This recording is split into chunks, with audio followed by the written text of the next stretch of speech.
We're cutting across to Prime Minister Modi, who's addressing the All India Mayors Conference in Banaras. आप जरूर क्षमा करेंगे और काशी के आपके इस वास्तव्य को आप भरपेट एंजॉय भी करेंगे और मिल बैठ करके भावी भारत के लिए, भारत के शहरों के उज्जवल भविष्य के लिए अपने अनुभवों को साझा करेंगे, बहुत सी चीजें एक दूसरे से सीखेंगे और अपने अपने शहर को अपने अपने तरीके से और आगे बढ़ाने के लिए, सुंदर से सुंदर शहर बनाने के लिए, वाइब्रेंट शहर बनाने के लिए, एक जागृत शहर बनाने के लिए आप कोई कसर नहीं छोड़ेंगे, ऐसा मेरा पूरा विश्वास है। आप सभी मेयर साहिबान जरूर अपने कार्यकाल में अपने शहर को कुछ न कुछ देना चाहते ही होंगे।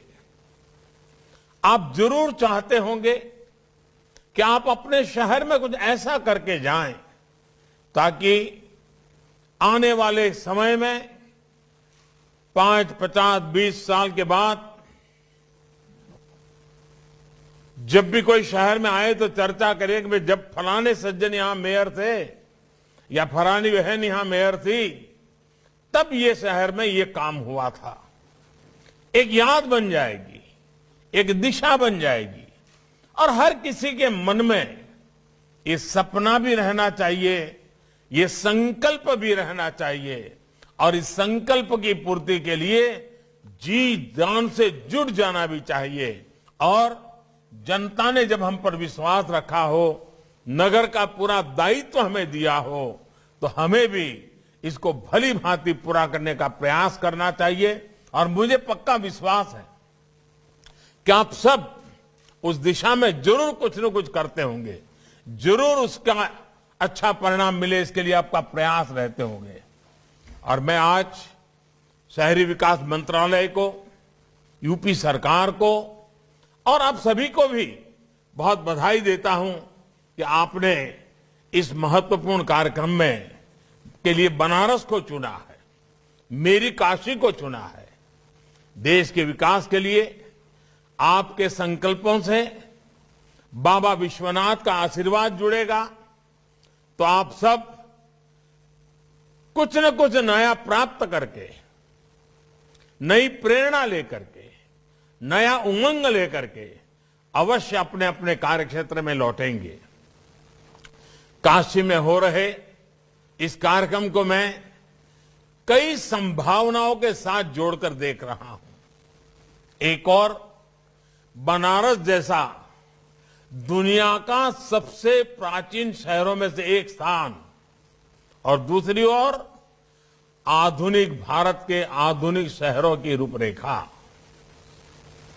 अभी हाल में जब मैं काशी में था तब मैंने कहा भी था कि काशी का विकास पूरे देश के लिए विकास का एक रोड मैप बन सकता है।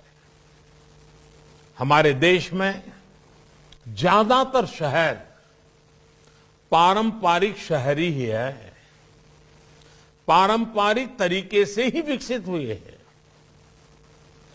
आधुनिकीकरण के इस दौर में हमारे इन शहरों की प्राचीनता में भी उतनी अहमियत है। हम अपने प्राचीन शहरों में उनकी हर गली से, हर पत्थर से, हर पल से, इतिहास के हर तवारीख से बहुत कुछ सीख सकते हैं। उनके ऐतिहासिक अनुभवों को हम अपने जीवन की प्रेरणा बना सकते हैं।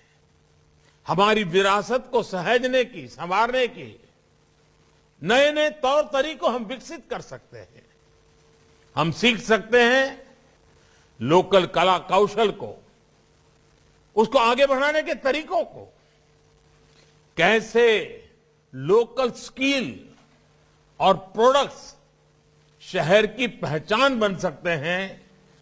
इस अनुभव को साथियों आप लोग जब बनारस घूमेंगे, और आप में से बहुत लोग आए हैं जो पहले कभी न कभी तो आए ही होंगे, तो पुरानी स्मृतियों के साथ नए बदलाव को आप जरूर तुलनात्मक रूप से देखेंगे, और साथ साथ आपके दिमाग में अपना शहर भी सवार हो जाएगा, और आप हर पल देखेंगे कि मैं जिस शहर से हूं वहां की गली और काशी की ये गली, मैं जिस शहर में हूं वहां की नदी और यहां की नदी, हर चीज आप एक पल पल पल तुलनात्मक अभ्यास करेंगे।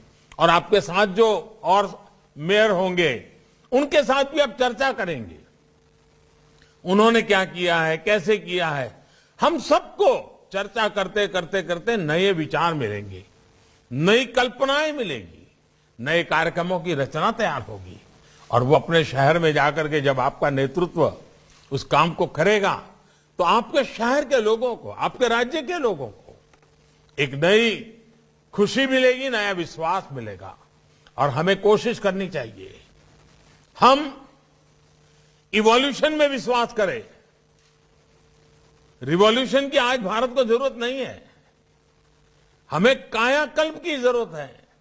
पुराना सब तोड़ना फोड़ना खत्म करना ये हमारा रास्ता नहीं है, लेकिन पुराना जो कुछ भी है उसको संवारते हुए आधुनिकता की तरफ हम कैसे जाएं, आधुनिक युग की आवश्यकताओं की पूर्ति के लिए हम कैसे आगे बढ़ें, ये हम लोगों का प्रयास रहना चाहिए। अब हम देखिए स्वच्छता का अभियान चल रहा है पूरे देश में। हर वर्ष स्वच्छ शहर की घोषणा होती है, लेकिन मैं देख रहा हूं धीरे धीरे कि कुछ ही शहरों ने अपनी जगह बना ली है, अच्छी बात है, लेकिन बाकी शहर निराश होकर के बैठ जाएं कि भाई ये तो उन्हीं को इनाम जाने वाला है, वही आगे बढ़ गए हैं, हम तो नहीं कर पाएंगे। ये मानसिकता नहीं होनी चाहिए। आप सभी मेयर संकल्प करें कि अगली बार स्वच्छता की स्पर्धा में आप किसी से पीछे नहीं होंगे, आपके शहर किसी से पीछे नहीं होगा। ये संकल्प कर सकते हैं, नहीं कर सकते? मैं तो कहूंगा हमारे हरदीप पुरी जी को, हम ये भी कोशिश कर सकते हैं कि जो श्रेष्ठ स्वच्छ शहर है उनको तो इनाम देंगे ही देंगे, उनको तो रिकॉग्नाइज करेंगे, सम्मानित करेंगे, लेकिन जो अच्छा होने का सबसे ज्यादा प्रयास कर रहे हैं उनको भी हम रिकॉग्नाइज करें, और जो बिल्कुल आग बंद करके बैठ गए हैं, कुछ करना ही नहीं है, उनकी सूची भी निकालें और उन राज्यों में एडवर्टाइजमेंट करें कि देखिए इस राज्य के 3 शहर हैं वो इस स्वच्छता में कुछ नहीं कर रहे हैं। तो जनता का दबाव इतना बढ़ेगा कि हर किसी को काम करने का मन कर जाएगा। और मेरी मेयरों से आग्रह है कि आप सिर्फ स्वच्छता को साल भर के कार्यक्रम के रूप में न लें। क्या आप हर महीना हर बोर्ड के बीच स्वच्छता की स्पर्धा ऑर्गेनाइज कर सकते हैं क्या? जूरी बना करके इस महीने में कौन सा बोर्ड सबसे ज्यादा स्वच्छता का इनाम ले रहा है, अगर शहर के बोर्डों में कंपटीशन होगी, बोर्ड के काउंसिलर्स के बीच में स्पर्धा होगी, तो उसका क्यूमुलेटिव इफेक्ट, टोटल जो इफेक्ट है वो पूरे शहर का रूप बदलने में काम आएगा। और इसलिए मैं तो चाहूंगा, दूसरा, जैसे स्वच्छता का एक महत्व है, सौंदर्यकरण भी, ब्यूटिफिकेशन, ये भी मैं तो चाहता हूं। दुनिया में ब्यूटी कंपटीशन होती है, जो होती है वो होती है, मुझे उसमें कुछ कहना नहीं है, लेकिन क्या हम हमारे नगर में बोर्ड ब्यूटी कंपटीशन कर सकते हैं क्या? कौन सा बोर्ड सबसे ज्यादा ब्यूटीफुल है? सफाई का पैरामीटर हो सकता है, सौंदर्य की दृष्टि से किए गए इनिशिएटिव का पैरामीटर हो सकता है। हर नगर अपना विकसित करे, जूरी बनाए, दीवारों को कैसे रंगा गया है, दुकानें हैं तो बोर्ड कैसे लगे हुए हैं, गलियों के साइन बोर्ड है तो कैसे लिखे गए हैं, एड्रेस कैसे लिखा जाता है, ऐसे अनेक बातें हैं। उन सारी बातों को अगर आप लगातार शहर में ये जोड़ते, अब जैसे अभी एक स्पर्धा ऑर्गेनाइज हुई है, आजादी का अमृत महोत्सव। अब आजादी का अमृत महोत्सव, उसमें 3 चीजें कही है जो आप सामान्य मानवी से करवा सके। एक, कि आजादी के अमृत महोत्सव के निमित्त रंगोली स्पर्धा, लेकिन रंगोली भी सौंदर्य के साथ जुड़ी हुई रंगोली नहीं, आजादी की आंदोलन की किसी न किसी घटना से जुड़ी हुई रंगोली। अगर ये पूरे शहर में आप स्पर्धा करें, आने वाले 26 जनवरी तक इसको बड़ा माहौल बनाएं, देखिए बदल हो सकता है कि नहीं हो सकता है। उसी प्रकार से आपके शहर में आजादी के आंदोलन में जो हुआ हो, उसके लिए कुछ गीत लिखे जाएं। आपके शहर में आजादी के आंदोलन में घटी घटना के संबंध में कुछ गीत लिखे जाएं, उन गीतों की स्पर्धा हो। आपके राज्य के अंदर जो घटनाएं घटी है उसके गीतों की स्पर्धा हो। देश की महान घटनाओं को जोड़ करके उनकी स्पर्धा हो। आप देखिए बदलाव होगा कि नहीं होगा। उसी प्रकार से हमारी माताओं बहनों को जोड़ने का एक बड़ा कार्यक्रम हो सकता है। हमारी यहां पुरानी परंपरा थी लोरी गाने की। बच्चे जो नवजात शिशु होते थे तो लोरी गाते थे हर घर में, माताएं बहनें। अब क्या हम आधुनिक लोरी बना सकते हैं? आधुनिक रूप से भावी भारत कैसा होगा, 2047 में जब देश 100 साल का होगा, तो वो कौन सपने होंगे जो आज बच्चा जो पैदा हुआ है, जिसको उसकी मां लोरी सुना रही है, वो उज्जवल भविष्य की लोरी सुनाए और उसको संस्कारित करे, अभी से संस्कारित करे कि देखो हम सब ने मिलकर के 2047 में जब हिंदुस्तान 100 साल की आजादी का वर्ष मनाएगा तो ऐसा ऐसा करेंगे। ऐसा कर सकते हैं क्या? अब देखिए हमारे यहां कल आपने देखा, शायद आपको मौका मिला होगा या तो आज जाने वाले होंगे, गंगा घाट देखे होंगे। दुनिया भर के टूरिस्ट आते हैं। काशी की इकोनॉमी को चलाने में माता गंगा का बहुत बड़ा रोल है। माता गंगा के तट पर जो कुछ भी हुआ है उससे काशी की इकोनॉमी को ताकत मिलती है। क्या हमारे करीब करीब अनेक शहर ऐसे हैं जो किसी न किसी नदी के तट पे हैं, या तो शहर में से नदी गुजरती है, लेकिन काल क्रम में वो नदी एक प्रकार से तबाह हो गई है। कभी कभी तो गंदी नाली बन गई है। या तो बारिश में पानी आता होगा तब वो नदी दिखती होगी, फिर नदी नजर नहीं आती होगी। हमें इस नदी के प्रति एक बहुत संवेदनशील अप्रोच अपनाना चाहिए। आज जब पूरी दुनिया पानी के संकट की चर्चा करती है, आज जब सारी दुनिया ग्लोबल वार्मिंग, क्लाइमेट चेंज की चर्चा करती है, और हम हमारे नगर की नदी की परवाह ही न करें, उस नदी को संभालना, उस नदी को संवारना, उस नदी के महात्म्य को समझना समझाना, ये अगर न करें तो फिर हम कैसे गौरव कर सकते हैं? क्या हम एक काम कर सकते हैं, हर वर्ष 7 दिन के लिए जब भी आपकी सुविधा हो नदी उत्सव मनाएं। नदी उत्सव मना करके पूरे नगर को उसमें जोड़े। उसमें सफाई का काम हो सकता है, नदी का, नदी के इतिहास के संबंध में कुछ बातें हो सकती हैं, नदी के तट पर हुई घटनाओं को लेकर के बातें हो सकती हैं, नदी का गुणगान करने वाली बातें हो सकती हैं।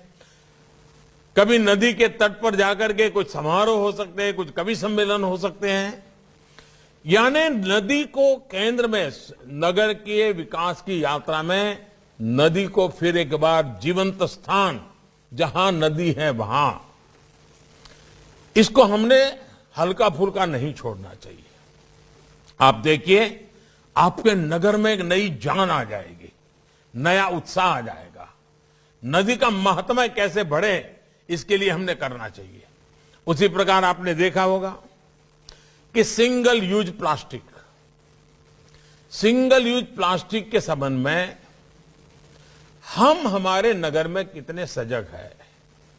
हम दुकानदारों को समझाएं, व्यापारियों को समझाएं कि भाई हमारे नगर में हम सिंगल यूज प्लास्टिक का कहीं उपयोग नहीं करेंगे, हम व्यवस्था से उसको निकाल दें।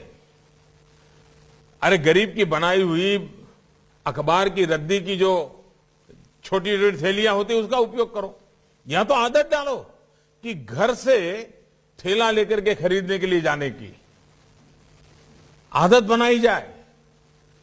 और अब तो दुनिया भर में सर्कुलर इकोनॉमी का महत्व बढ़ रहा है, वेस्ट में से बेस्ट बनाने का बन रहा है।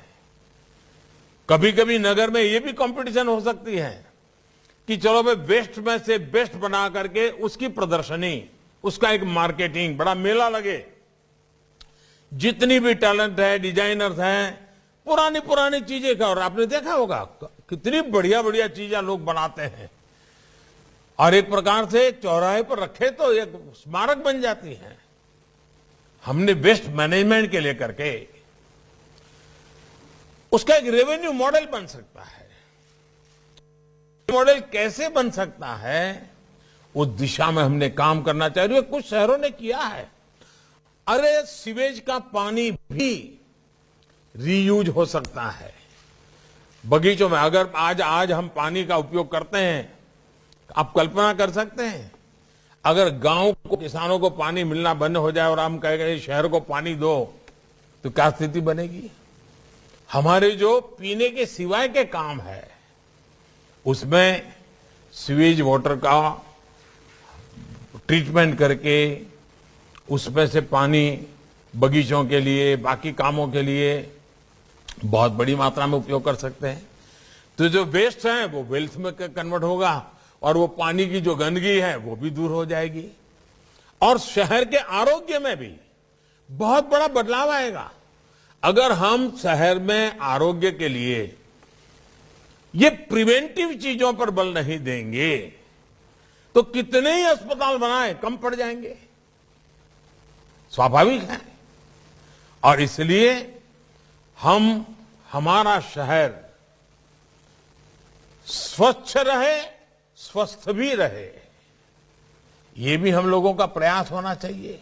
और मुझे पक्का विश्वास है कि हम घर से निकले कूड़े कचरे से लेकर के, रसोई से निकले हुए कूड़े कचरे से लेकर के, गली मोहल्ले के कूड़े कचरे तक, या इमारतें पुरानी तोड़ करके नई बन रही है तो वो भी, इन सारी एक जगह तय करें और कूड़ा कचरा फेंक दे, ऐसा नहीं।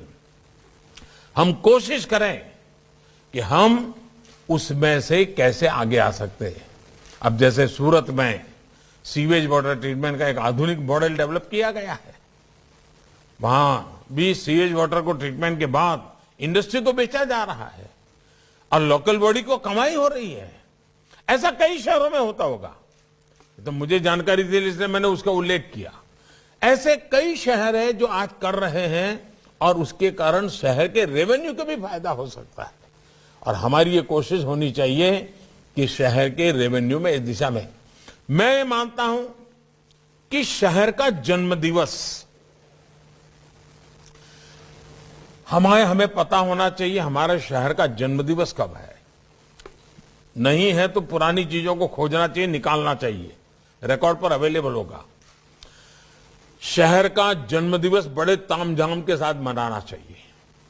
अपने शहर के प्रति गौरव पैदा हो, उसके साथ अनेक स्पर्धाएं हो, और मेरा शहर कैसा हो, हर नागरिक के दिल में एक भाव पैदा हो कि मेरा शहर मुझे कुछ ऐसा बनाना है, मैं इसके लिए ऐसा ऐसा करने वाला हूं, मैं ये प्रयास करूंगा।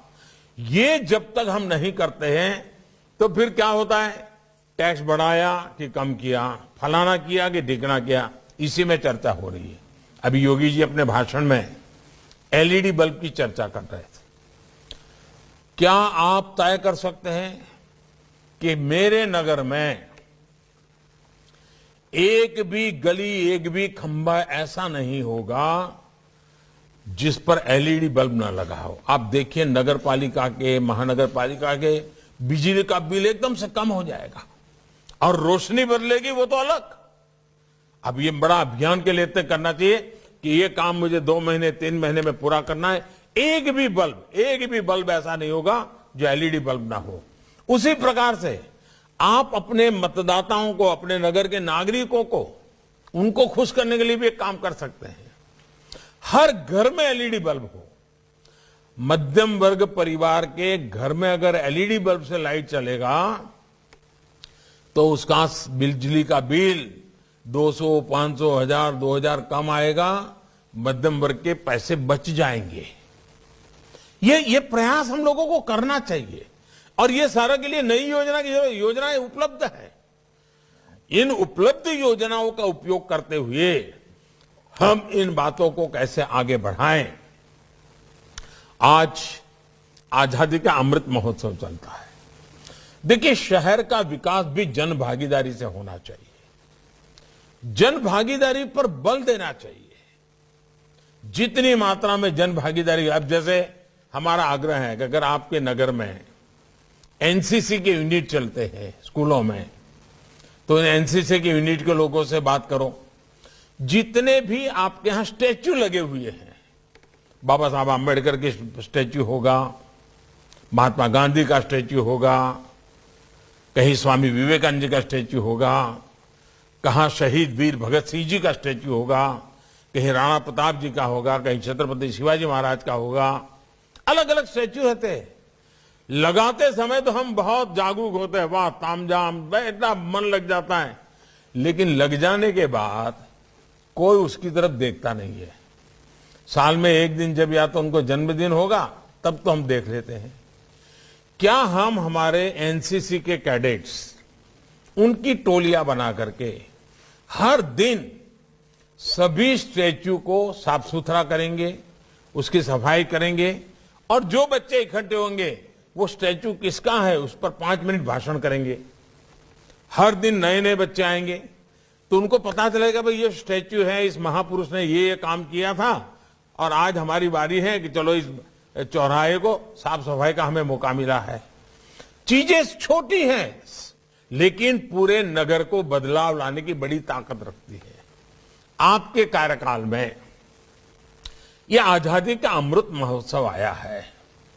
जब आजादी का अमृत महोत्सव आया है तो क्या आप कम से कम एक चौराहा अपने नगर में, एक सर्कल जहां से 4-6 रास्ते निकलते हो, ऐसा बढ़िया सर्कल,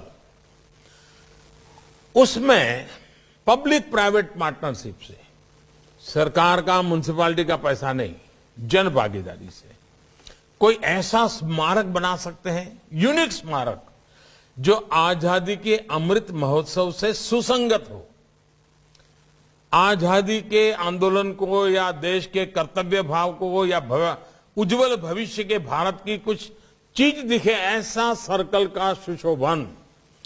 कंपटीशन करें, कलाकारों को कहे भाई आप बताइए क्या होना चाहिए, डिजाइन करके कंपटीशन हो, कंपटीशन में इनाम मिले, फिर इसमें से बनाने वाले चुने जाए। एक आपके जीवन की यादगार आप छोड़ करके जाएंगे।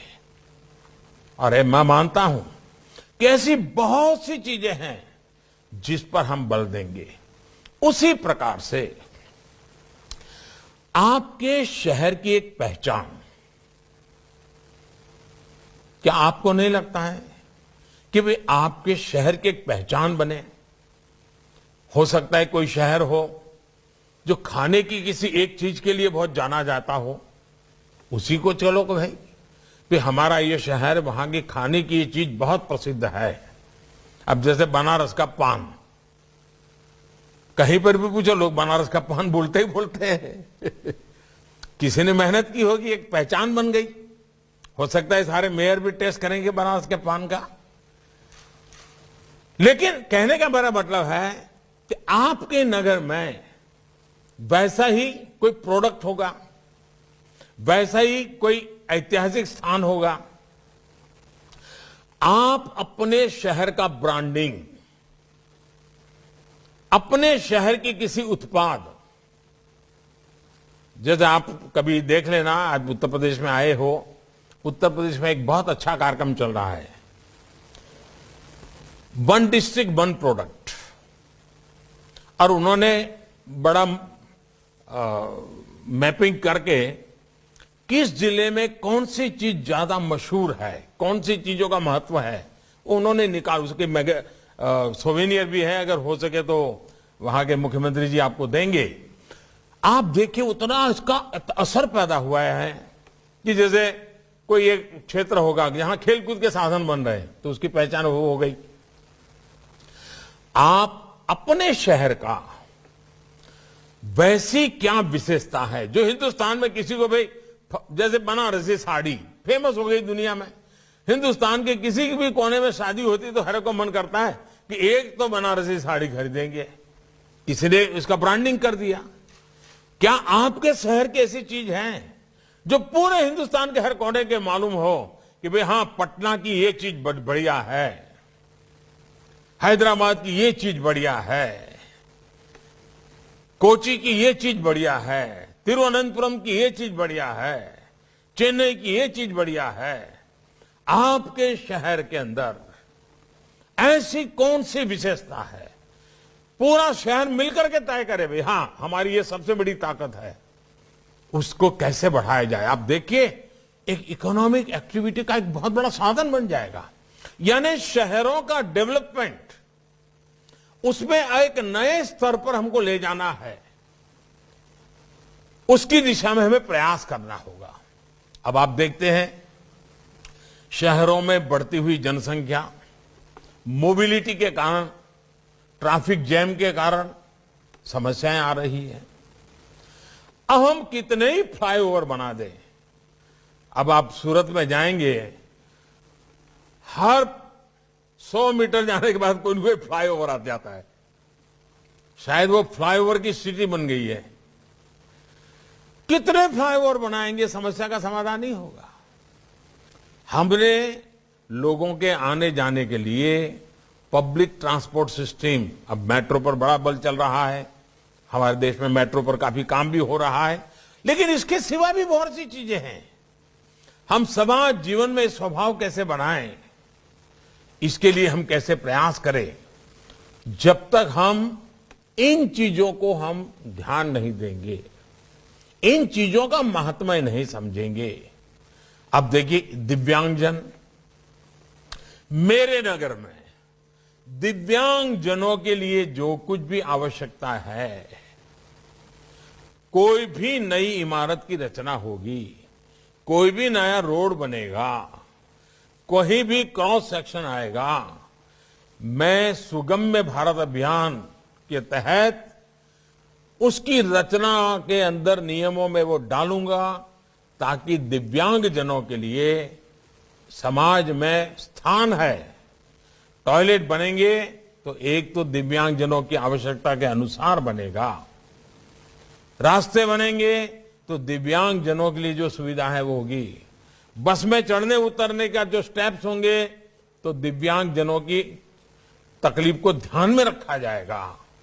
ये हमें अपने योजनाओं का के स्वभाव के हिस्सा बनाना पड़ेगा, तभी जाकर के होगा। और एक बात सही है कि हमारी इकोनॉमी का जो ड्राइविंग फोर्स है वो हमारा शहर है। हमें शहर को वाइब्रेंट इकोनॉमी का हब बनाना चाहिए। उसके लिए हमारा ध्यान होना चाहिए कि जहां पर नए उद्योग लग सकते हैं उसको जगह आइडेंटिफाई करें, लोगों को रहने के लिए, मजदूरों को रहने के लिए व्यवस्था भी साथ साथ बनती चले, ताकि उनको बहुत लंबा जाना ना पड़े एक जगह से दूसरी जगह पे, वहीं पर उनको काम भी मिल जाए और वहीं पर उनको रहने की व्यवस्था मिल जाए, उनको सुविधा मिल जाए।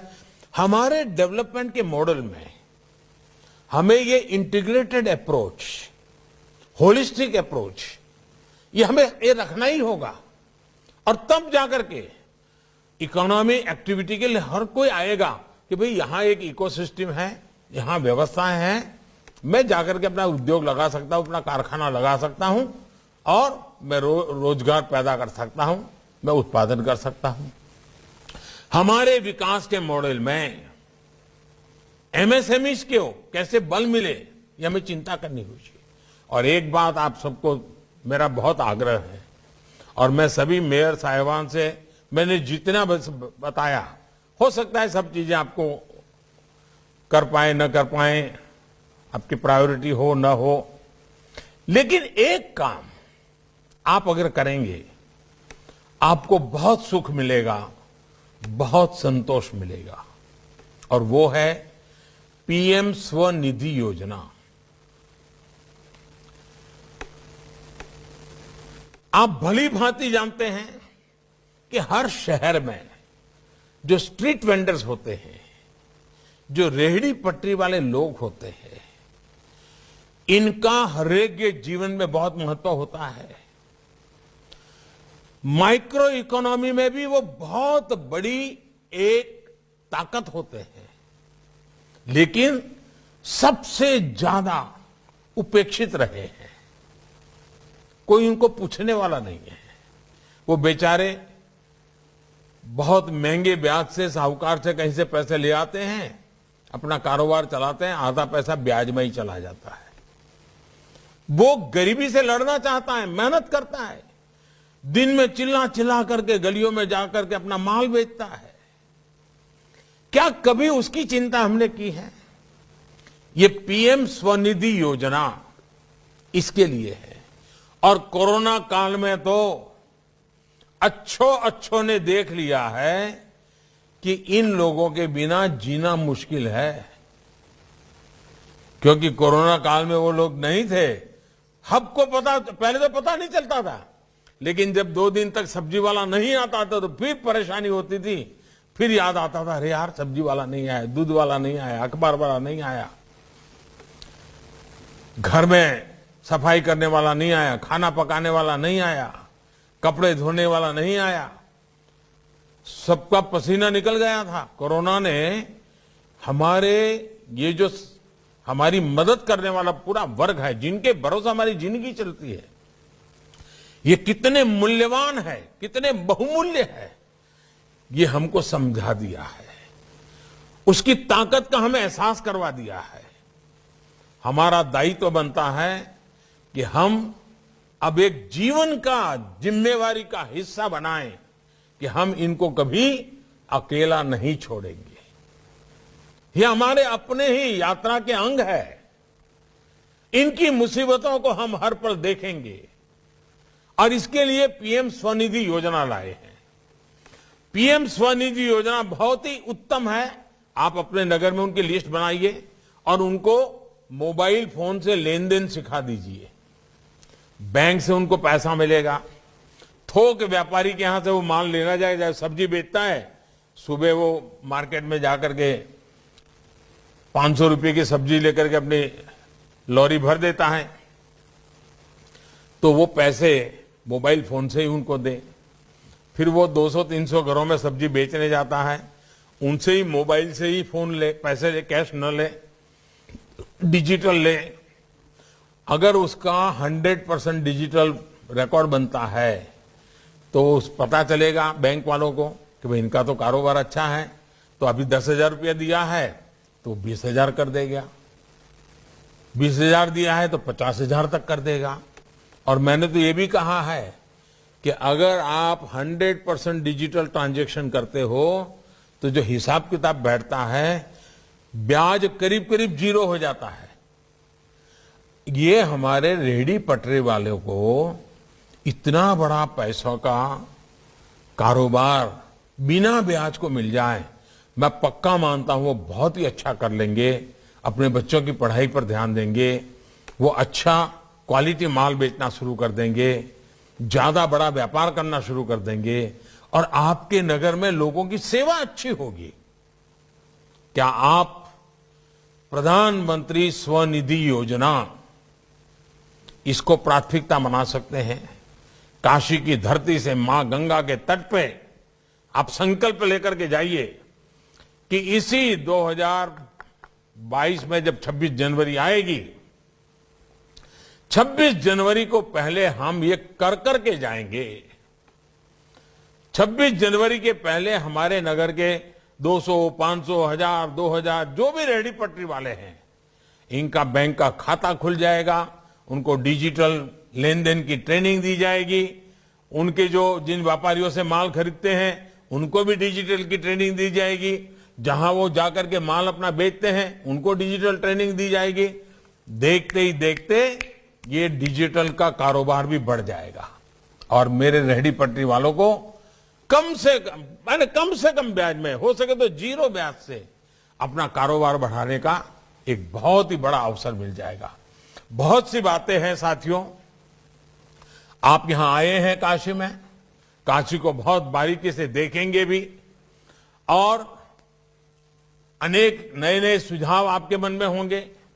अगर आप सुझाव मुझे भेजेंगे तो मुझे मेरे काशी में काम करने में बहुत मदद करेगा।